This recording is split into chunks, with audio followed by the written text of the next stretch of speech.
Lockdowns are tough, and right now we are currently going through one of the worst lockdowns Sydney has ever experienced. People are struggling with the burdens of financial stress, severe anxiety, increased inter-family conflict, loneliness, and a multitude of other emotional challenges that come along with being confined in the home. And while I understand that there is only so much one can say to ease the struggles of everyone's suffering, there are a few things I would like to offer to hopefully help. The first step is to really just disconnect. Disconnect from the news, social media, and all posts that are only inducing our anxiety and state of panic. While it is important to be informed, we need to realize that there's only so much we can actually control. COVID cases, government policies, and the daily news are not in our control, and consistently expending energy into this sphere will only drain us and further our anxiety. So let us disconnect from all that is outside of our control and start shifting the focus on ourselves. And while we do spend time with ourselves during lockdown, it's also important to be realistic given our circumstances. Please ignore the hyper-productivity vibes you're witnessing on social media and go at your own pace. Ignore the idea that if you haven't left lockdown writing a novel or mastering a new language that we've somehow failed.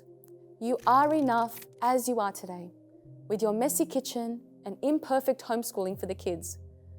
Recognize that you're not going to be at your optimal best, and that's okay. So lower your standards because your well-being is a priority.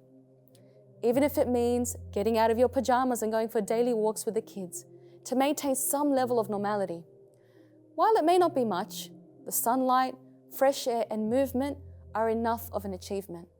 In fact, that little dose of exercise will do wonders for your mental health and immunity. And while lockdown means we cannot physically be in touch with our family and friends, please don't neglect loved ones through means that are still available. Humans need connection. It's crucial for our survival. Physiologically speaking, when we feel loneliness, our brain releases stress hormones like adrenaline into our nervous system. These hormones need to be countered through positive social interaction, even if that's through video calls or messages. And while it is important to check up on others, never feel shy to reach out if you yourself need help, whether from a friend or a professional.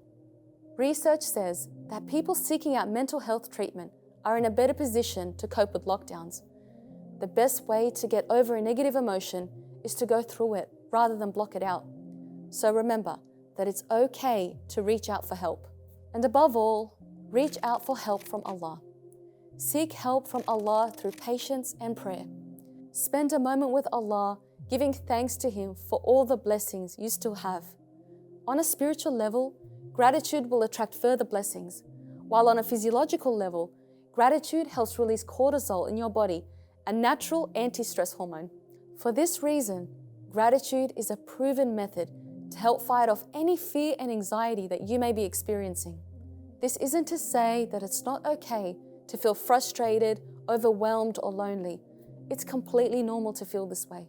And whatever emotions you're going through are perfectly valid because lockdowns are tough regardless of your circumstances. But no matter how mentally exhausting all this becomes, never lose your trust in Allah. Remember, nothing is going to harm you without His permission. So tie your camel and place your trust in Allah. Have full confidence in Him and know full well that whatever you're going through is out of His mercy and He will pull you through it. It's going to be a tough ride, but by the grace of Allah, we can get through this. May Allah keep you all safe and healthy.